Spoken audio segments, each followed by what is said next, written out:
Hey, we're welcome to have Dale Earnhardt Jr. back at Richmond Raceway. We're going to introduce track president Dennis Bickmeyer for a quick presentation. Good afternoon, everybody. Dale, welcome back to Richmond Raceway. I think the last time we saw you were catching some passes over at Redskins training camp, so it's good to see you. I'd like to welcome all the media here for this weekend, and thank you for giving us a couple of minutes today to recognize Dale in what is his last full season in the Monster Energy NASCAR Cup Series. And if you rewind to last April for a second, the mayo and banana sandwich craze was sweeping the country, and we took part in that as well here at the Raceway and had the sandwiches and donated a portion of those to Dale and his foundation and the efforts that he had on behalf of Blessings in a Backpack. And Dale and his team overall raised over $160,000 through that campaign, and we were happy to play a small role into that. And now fast forward to where we are today, and I was thinking of, what can we do to say thank you to Dale for all that he's done. And so I reached out to Blessings in a Backpack because I wanted to learn more about what they do and the impact that they're making, and found out that they are doing some work here in Richmond. They're working with 3 schools here in Richmond. But I also found out that in mid-October, some of the funding for the program here in Richmond was going to go away. So on behalf of Richmond Raceway and in recognition of Dale, we're going to make a financial contribution to Blessings in a Backpack to be able to keep that program going in the 3 schools that you're working with here in Richmond, and we thank you for what you're doing. With that, too, I then reached out to one of our partners that we've worked with for a long time here in the Richmond community, doing a lot of volunteer work, and that's Feed More. And that's our local food bank. And Feed More also has a backpack program. And what I found out from Feed More is that they are doing almost 2,000 backpacks in 12 cities and counties in our region here in Central Virginia. They too have a need for additional financial support to keep their program going. We just started school here in Virginia this week, so there is definitely a need. And we're also going to make a financial contribution to Feed More as well for their program. In fact, we're gonna do 88 backpacks for 10 weeks in your name on the Feed More side. And then in further discussions, I found out that September 28th is National Blessings in a Backpack Day. So our team will also do volunteering that day. We're going to stuff backpacks that day. And then to further recognize Dale and our appreciation for him, we made up these T-shirts with the appreciation logo on it and the Blessings in a Backpack and Richmond Raceway Cares and Feed More. So on September 28th, when our team's out volunteering, we're going to be wearing these shirts in your honor. And we're going to give you the first one.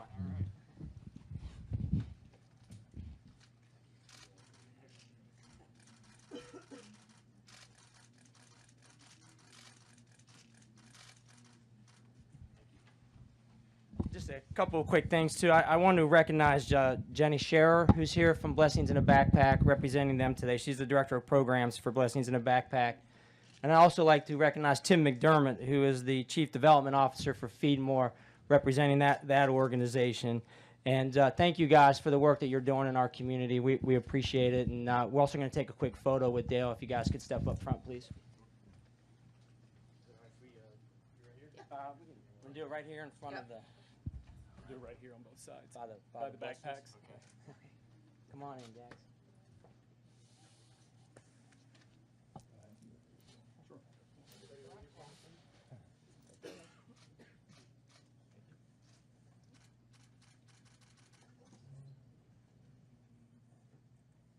Good. Thank you. There's one last item.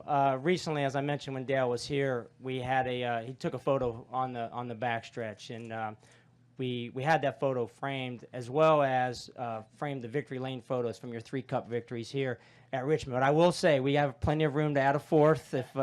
If that happens tomorrow night, by all means, give it back. We'll get another one done for you. So I'll take a quick minute to also present this photo to Dale.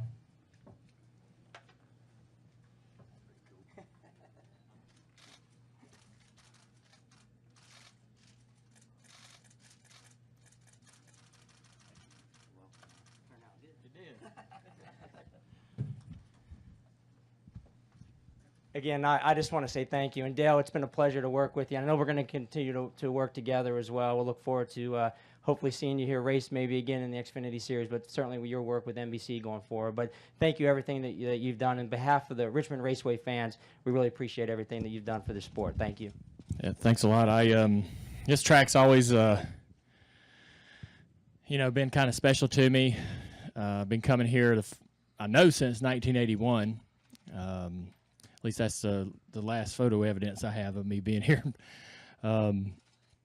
Might have been here sooner. I just can't really remember. But I really appreciate that. We have worked with Blessings in a Backpack for many, many years. And it's awesome that you guys are going to be working in your community and making a difference in some kids' lives for sure. And I learned quite a bit about those type of programs over the last several years. And you're thinking that, if a kid's in school, that you would think that there's other things that are priority, or other things maybe more important to their education. But if they're hungry and they literally have nothing in their bellies, they can't concentrate on what they're trying to be taught in the classroom. And a lot of these kids are in such bad situations financially that they get sent to school just for the school lunch because parents know that they'll get fed, and that might be their only opportunity that day to have something to eat. So these programs really do make a huge impact, and they obviously work in the underserved communities that really need it. So I appreciate that. That means a lot to me. We're going to continue working with Blessings in a Backpack, and nice to meet you with Feed More, and we'll certainly be learning about your program as well through this connection. So it means a lot to me, and so I appreciate that a lot. Thank you. Okay, we'll continue with our media availability with Dale. If you have a question, please raise your hand. We will get a microphone to you. We'll start here in the back with Hank and then go to Matt. Hey, Dale, kind of a two-part question. How much have you allowed yourself to imagine tomorrow night as some big fairy tale finish for you and going here and, winning and making it into the playoffs? And the second part is, how exhausting has your kind of farewell tour been? I haven't thought about any fairy tales, and it's not been exhausting at all. It's been it's been a big relief to finally have an end date and a decision made, and knowing that that's it. The reaction from the fans and everything that I've experienced from week to week has been really uplifting. It's been a positive, fun experience. So, the results are not great, but I've dealt with that in my career in the past. I know how to deal with that emotionally and personally, and I know how to work through it. So that's not been that difficult, to be honest with you. The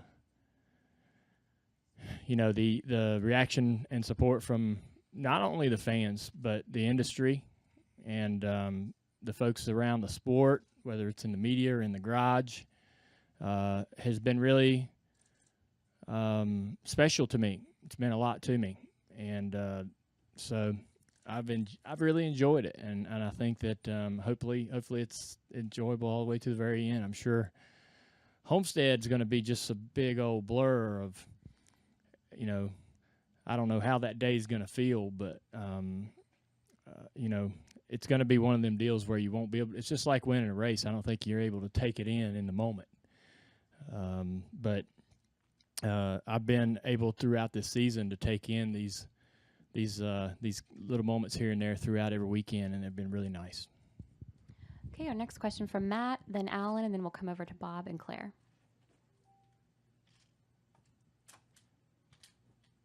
Matt Weaver, AutoWeek.com. Here a couple of years ago, you had sat there and made this impassioned plea for someone to come and hire Josh Berry or put some funding into the team. And since then, you guys have lost your late model sponsorship. He's still driving your car. So I'm curious, what does he mean to your company, even at that level? Well, I think that Josh is he's still winning races. We just won the Bobby Isaac Memorial this past weekend at Hickory. and there was some key runners there. I guess South Boston or Motor Mile, one of the two, had rained out, and a couple of the big guys came down and ran, and our cars finished first and second. So Josh is going to just keep on grinding, and we did run into some financial challenges with our sponsorships for our late models for this season, but we've been able to continue to be competitive. We've just had to be a little more selective about when and where we run. So Josh doesn't get to race as often as he would like, but he's still able to put a quality car on the track and be competitive. And that's better than running all day in 5th or 10th, every week. If we can just go and run hard when we can and make a good showing and keep ourselves toward the surface so people can see us, I think is all we can ask for right now until we're just one phone call away, from a sponsor that's actually looking for a driver. And that's rare in this sport. Usually they come hand in hand. But we are just, somebody, you just never know. We make a lot of phone calls. We make a lot of cold calls. We have a lot of companies call us with interest. Some of those interests are involved with the race teams or with the race cars. Some are not. Some are personal service interests. But you never know, that phone call might happen tomorrow, but you got to be at the phone when it does. So we're still working to help Josh, get that opportunity. I think he can do it, and so we're still working in that direction, but it's certainly not moved too much over the last couple of years. Go ahead, Alan. Alan Cavana, Fox Sports. Your crew chief this weekend famously delivered his own child. I didn't know what else you could tell us about Travis and what it means to have him on the box for such an important race. Yeah, Travis was on my car when Letarte was there. He was a mechanic. He left Hendrick to go to Junior Motorsports to be a car chief with Greg on the 9 and won championship with Chase. He came up with Greg to be the car chief on my car. He's got a lot of he's got tons of ambition to be a crew chief, and I think he's going to get that opportunity really soon. It may be at the Xfinity level, but nonetheless, he's always looking for what he needs to do to get that next opportunity. He has the talent. He has the mentality. He's a racer, not so much an engineer. He's a bit more of a racer because he's a car chief and mechanic, so he has a different, there's sort of I don't know if it's even an argument anymore, but a lot of people think that engineers make great crew chiefs. Some people don't think they have people skills, and that racers make great crew chiefs. If a racer has the people skills and has great lead engineers, that's a great combination, But sometimes you can find that engineer that has that personality to go with it. And that makes him, you still often have to have the people below you. I mean, the lead engineer and everyone else, the car chief has to be very talented throughout these teams. And so, but anyhow, back to T-Mac, I think that he certainly paid his dues and has a ton of ambition. Like this guy, you're pulling the reins on him all the time, saying, just be patient, wait your turn, it's coming. You're going to get these opportunities, and he's just all the time seeking out what he needs to be doing and who he needs to be talking to. He asks for advice all the time, which I think it shows a lot about his ambition. But I've worked with him a long time, and he's always been a very productive employee, and he takes care of the company, which is important. When you come down to the Xfinity Series, you learn quite a bit about guys because you have to have a completely different mentality in the Xfinity Series than you do in a Cup Series. In a Cup Series, you can grab any part you want off the shelf. In the Xfinity Series, you got to ask for it. And, some guys don't quite understand that change in thought because you have to run them right into the budget. And but he was really good with that at Junior Motorsports and working with what we had and making the best of it. And I like him a lot. So I told when we got the news about Greg, I said, I think Travis is the guy that you put in charge, and between him and our lead engineer, Tim O'Brien, you let them guys sort of battle the car and sort the car out throughout this weekend, and we should be fine. Okay, we'll take our next question from Bob and then Claire. Bob Parkhurst, ESPN. With the way NASCAR inspects these cars and measures them to thousands of an inch, is taking away wins appropriate if cars are found to violate things post-race? And would it be a deterrent with the current penalties as they are?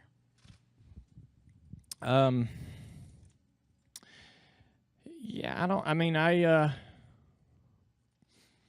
I always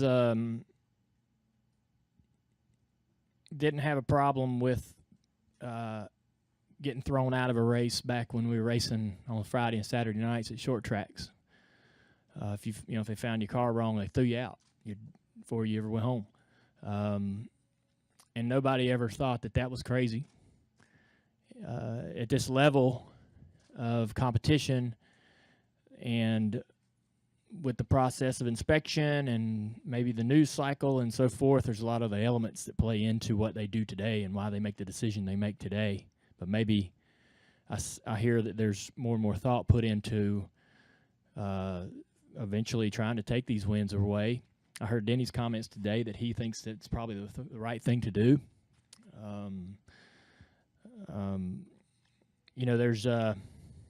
There's only two things that matter in racing. That's trophies and money. Those are the things that are going to be the deterrent, and those are the things that will be impactful. Okay, go ahead, Claire.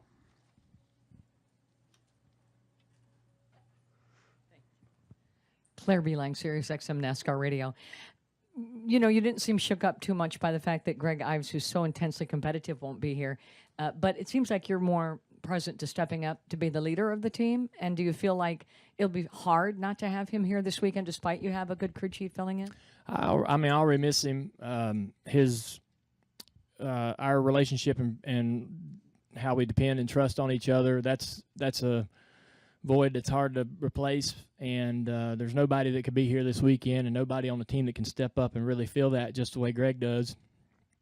So, in the holler and so forth, we're going to feel that void and feel that absence. And he has a ability to be sort of the voice of reason in a lot of discussions inside the hauler. And obviously he's the leader of the team, so he can keep everybody in their lane. Without him here, everybody's trying to jump up and speak up, and everybody's a lot more vocal.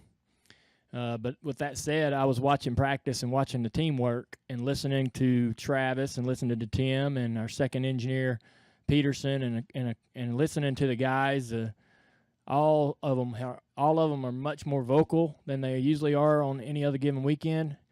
And in my opinion, I plan to give them this advice, but I'll go ahead and share it with you, is I think that is what they need to be doing every week, even when Greg is here, like to be more supportive and active, vocal.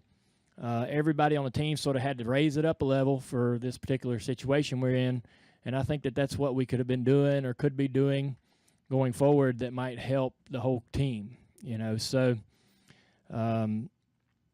it's been good to see, but I think if Greg were to come back, and I think if he were here in the garage to actually see it, he would think, man, this is how these guys need to be every week. This is what we need out of every individual every week, 110%. And no idea is a bad idea, and all hands on deck kind of thing. So, I think that I think this experience will be there'll be some good things to pull out of it and use going forward, and there'll be something to learn from it. So that's our goal. I feel real good though with T-Mac, and the fact that it's only one race. I mean, Greg's in the shop setting the car up. He can send it down the road and say, look, try this, try this, try this. Here's your list of things to go over if the car doesn't handle well. We ain't got much practice to screw it up. So this isn't going to be that big of a deal, missing him for a week. If it was 6 weeks or 4 weeks, that'd be tough. We'd start to see the effect of that kind of nose in after a couple weeks. But, we'll get through this, and I feel great about who's there. I didn't think we needed another guy coming in to take over Greg's position. We do have Kenny Francis sort of hovering over us in case he sees anything crazy happening or wants to step in, which I think is great. I've been friends with Kenny for a long time and trust him. So he's sort of hovering around in the background watching, and otherwise I think we're going to be fine.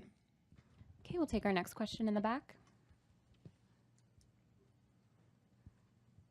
Kyle McFadden, ESPN Radio. Dale, as you just mentioned a few minutes ago, trophies that's what matters in racing. Regardless of the outcome this weekend for you and what could possibly be the last race that you contend for a cup title, how do you want to be remembered just as a race car driver? As a race car driver, I hope people thought I was good and had some talent. It doesn't matter to me on where on the scale I rank, but I hope people credit me with having some ability and that I race guys, my competitors, with respect. I raced hard, but with respect, and actually was, there's guys out there that I enjoy racing against, and I hope that that's the way people view me, my competitors at least. It's a big body of work. Looking over my Xfinity races and all the Cup races, I think that there's a lot to chew on there, and there's a good amount of substance to. I feel pretty confident that I made a good impact on the racetrack as a driver, visually and on paper. So definitely enjoyed a lot of years. There were some bad ones, but I don't know a lot of drivers that haven't had some down years, and I felt really, really lucky that I actually had a chance to rebound from that. So I didn't know that we would, make it back to victory lane, but we somehow got ourselves righted and won a few more races over the last several years. But I think I'm a pretty good race car driver, and I hope people acknowledge, that part of it. Okay, we have time for just a couple more. We'll go ahead next to Chris. Chris Knight, catchfence.com. Dale, I was just curious how much have you been keeping track of Hurricane Irma, knowing that you have a property down in Key West, and what actions have you taken, if any? Well, I got a friend down there that's been looking after our property. I don't really. Whatever happens to the property, what happens to the property. It's not, it's not nothing that can't be fixed. Do got a lot of friends down there, so worried about. I know they evacuated a lot of folks, but there are a few that are going to try to ride it out, and so just that we got to know that whole community down there really well. We've been going down there half a dozen times a year for the last 10 years. And so we've met just about everybody in town and built a lot of good friendships. And so just hoping that the community pulls together. They, number one, get through it, and then they pull together and fix everything that gets tore up. It doesn't look very good. Kind of looked for a couple days there. It looked like it was going to go up the East Coast, east side of the Florida Panhandle, but it doesn't. It's kind of starting to get a little deeper toward the Gulf, so that's bothersome, and it doesn't look like it's going to slow down too much. So, it's been devastating already. There's a lot of folks that are in bad shape, and it's not finished yet. So just praying for everybody, and definitely got a lot of friends there in the Keys that we'll be thinking about. Okay, our next question beside Chris, and then we'll come up to the front on the right. Dustin Opino, front stretch. Dale, with the NFL season starting this week, how do you feel like the Redskins will fare this year? Oh man, they didn't look. Honestly, I've never really sugarcoated it too much, but they didn't look good in the preseason. The offense struggled, but they are, they kind of play that way even in the regular season. For the first couple of series, they don't really come out of the gate firing, and they kind of build up and get. It just seems like there's a confidence there's a confidence that needs to build for that team to have success, and it doesn't start, it doesn't come out of the gate where it needs to be. And as they play a few series, they start to play like they can and should. But preseason was pretty rough, and but fortunately they're healthy. They didn't lose any key guys through preseason. And I guess to answer your question, I mean it could be a 6-10 season or a 10-6. It could go either way, depending on they're gonna have to win some close games. I don't think that they're gonna. The defense improved a little bit, but the offense just did not look the way it should have, or the way I felt that I was hoping it would in preseason.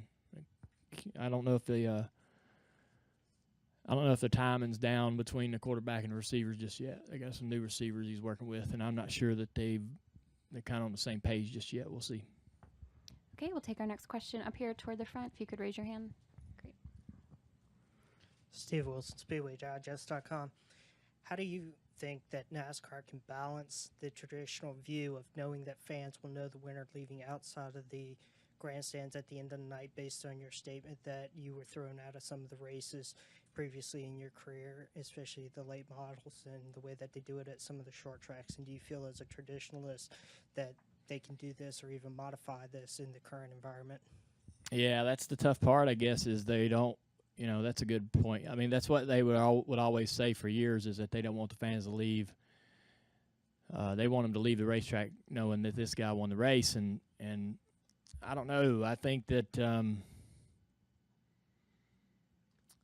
they just there needs to be a lot of discussion about it, and I think that I don't know that it bothers me that a win's taken away on Tuesday or Sunday night.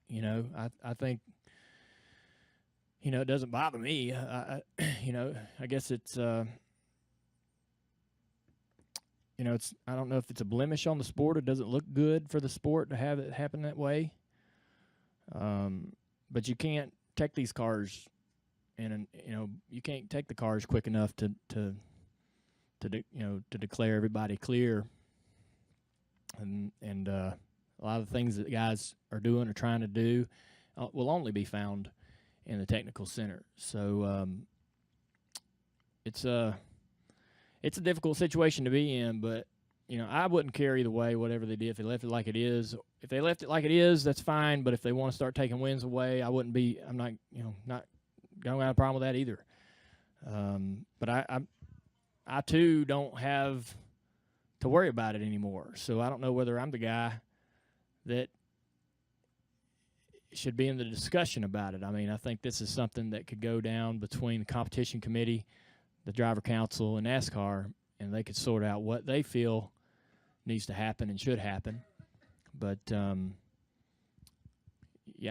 think if it seems to be, I don't think what we're doing, I don't think what's going on now is satisfying a lot of people.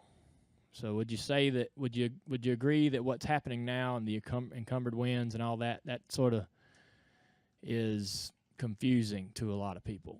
It's a little weird, wouldn't you say? And it seems to be cars are having a little tougher time. Guys are having a little tougher time getting through the inspection process when they get back home, but it's competitive as hell out there. You got to get everything you can. You got to push as hard as you can.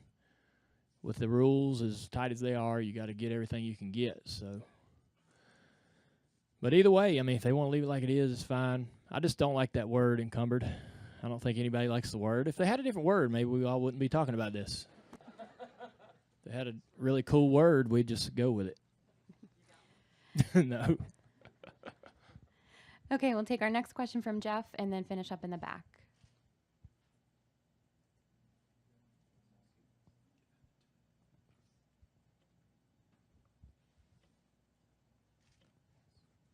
Jeff Gluck from jeffgluck.com. Dale, you said no fairy tale. You haven't been thinking about fairy tale, but what are your chances of winning tomorrow night? Well, after practices, we would sit there. We could run a fast lap that was a top 10 lap in the first two practices in race trim. After about 30 laps, we're behind the Penske guys on speed, and we're behind all the Toyotas on speed by a tenth or two. Our teammates don't look any better, so I don't know that we can look in a direction to lean on those guys too much. But we tried some things in the second practice that won't get us front end speed, but we did some things that I think is going to help our car in the long run. So we got to just hope that's going to work for us in the race. But these races aren't typically long run races anymore, especially with the stages and late cautions and stuff. But I don't know. I think we got about just right now, if we had to line up and race, I think we got about a 6th to 12th place car. So we got to work on it a little bit. Okay, we'll take our last question from Sean. Thank you, Dale. Sean Robertson, CBS 6 here in town. With that being said, at a track where you've had pretty good success at, in a must-win situation, what would it mean to take care of business Saturday night here at Richmond Raceway? I think it'd be awesome. I mean, if we could come out of here with a win, it'd be quite the surprise for not only all you guys but us included. So, you got to go in there and try. Like I said, our car's not off the chart slow, but it's not the best car here either. But I don't know that we've ever had the fastest car in practice any races we've run here, even the ones we won. So, a lot of things can happen in the race and strategy and so forth. With pit stops and straight stages, you can get yourself in the right position on that last restart, and you can do the job. So, I think we're a little faster, a little quicker in practice than we have been here in the past. Our qualifying setup was not good, so we're going to try something completely different, and we'll see how that works out. But when the race comes, I think I'm looking forward to it. We found a couple things I think will help our car in the long run, and I'm kind of anxious to see if those things will really work out for us in the race. But I mean, it'd be one of the biggest top 5 wins of my career if we were to do that tonight, considering the circumstances, win and get in, and we'd be in the chase and all that good stuff. So that'd be fun. Dale, thank you so much for your time. Thanks, Good guys. luck this weekend.